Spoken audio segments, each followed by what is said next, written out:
Hey, we got some breaking news. Joel Embiid will return tonight, says Shams Charania. Game 4 against the Celtics, 2 weeks after surgery for appendicitis. How serious is that, Shaq? It's a minor surgery, a right incision right there on the hip. Yeah. But it is surgery, right? Minor surgery. It is surgery. Yeah, but it's a minor surgery. It's minor when you're not getting it's a minor surgery if it's on somebody else. Meantime, how does this impact Philadelphia tonight? Philadelphia's in trouble. I don't think Philadelphia can beat Boston. Number one, I don't think Joel, I hate saying it, I don't know if he can be effective. Probably ain't been able to run for 2 weeks and had surgery. I don't think you just run out there and gonna be effective. I mean, basketball, man, conditioning matters. And like I say, he had surgery first. He hadn't been able to work out more than likely. So the notion he gonna come back, but the Celtics just got a better team. I told you, I love Maxey, I love VJ, but I think the Celtics gonna finish this off in 5. I have to agree with Chuck. I think the Celtics know the situation they had, and I don't even think they'll worry about Joel Embiid. They just have to continue to do what they do. And I think, having Embiid back in the lineup is going to slow Philadelphia down a little bit because they're going to waste time looking for him. Kenny? Well, that's going to be good. No, anytime you have a player of his magnitude, he is a magnet, meaning like you have to pay attention and you may have to double. So you just can't say, oh, Joel Embiid is playing, we're not going to double him. We're just not going to think that he's Joel Embiid from 2 weeks before the surgery. Double him where? On the three-point line? He goes in the box, he goes on the three-point line. So you have to pay attention to him. So your game plan has to be somewhat cautious. You might not be as tactical early, but you have to be cautious that this guy could get rolling. And you don't want him to get rolling. And I disagree with that. I think that'd be bad coaching because he hadn't played basketball. So you think ignore the fact that he's Joel Embiid, yes, and just let him play one-on-one. Because he won't. You say get rolling, he won't be in condition enough to get rolling. He hadn't played basketball. What you think he gonna put on a do-no-so performance? He gonna get 40? No, I just saw it, but I did see a guy from Boston come back from an ACL and didn't play all season, and his first game back was pretty effective. And you needed to pay attention to when I'm talking about Jason Tatum. Jason Tatum had went down to the G League and had been practicing for a month. This guy only been out 2 weeks, Chuck. He's not been gone. He had surgery and ain't played in 2 weeks. Minor surgery. Stacey, stop. Minor. There's no such thing as minor surgery. We'll see how that develops he didn't have an tonight ingrown toenail. in Philadelphia. Meantime, here's the other breaking news. Durant expected to miss Game 4 against the Lakers with a bone bruise in his sprained ankle, which would sideline him 2 to 3 weeks in season.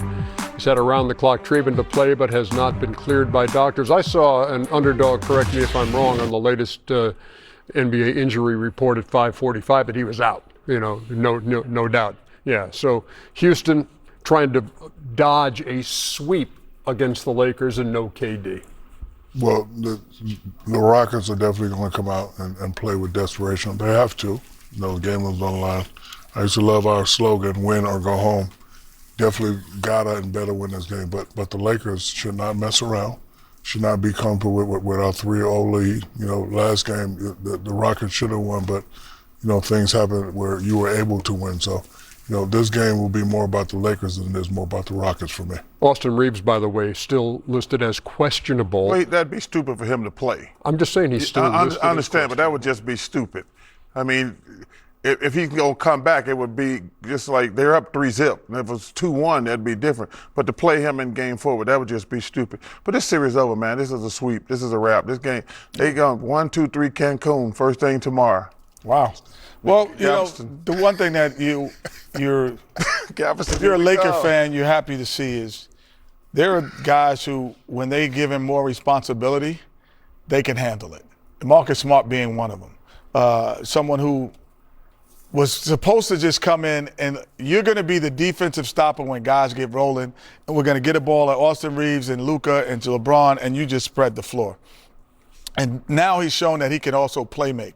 So you could add that element when one of those come back, and even when both come back, the fact that he can still play make at this stage of his career, which I don't know if they thought he could do, because without him doing what he's doing, and as great as LeBron is playing, they are not 3-0 Yeah. against the Rockets without Marcus Smart Kennard's playing. been great too. Yeah, Kennard's been great. Smart 11 steals, 5 blocks in the series, in addition to scoring 20 a night.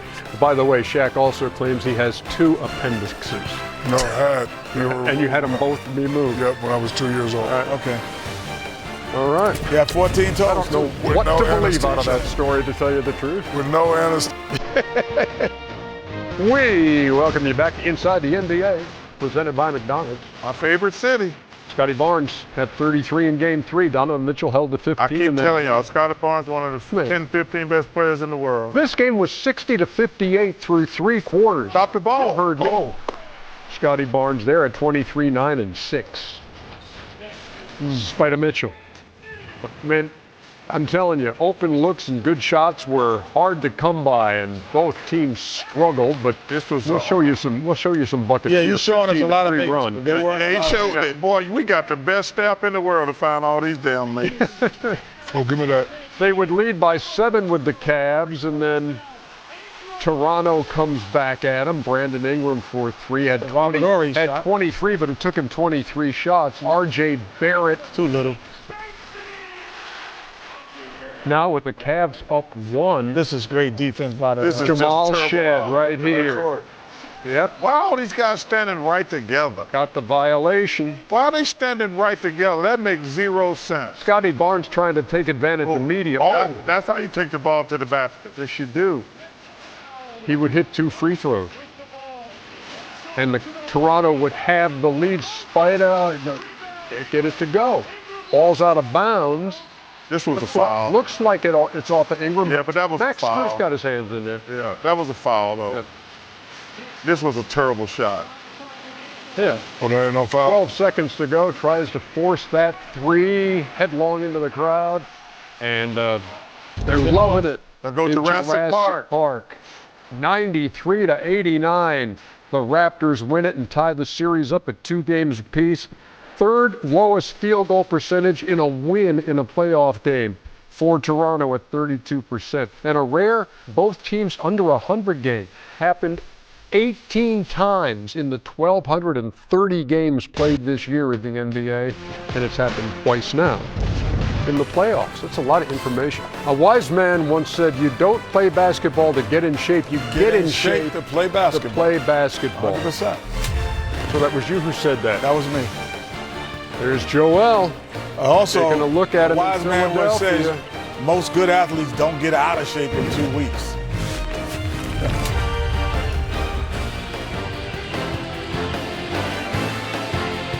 Now, at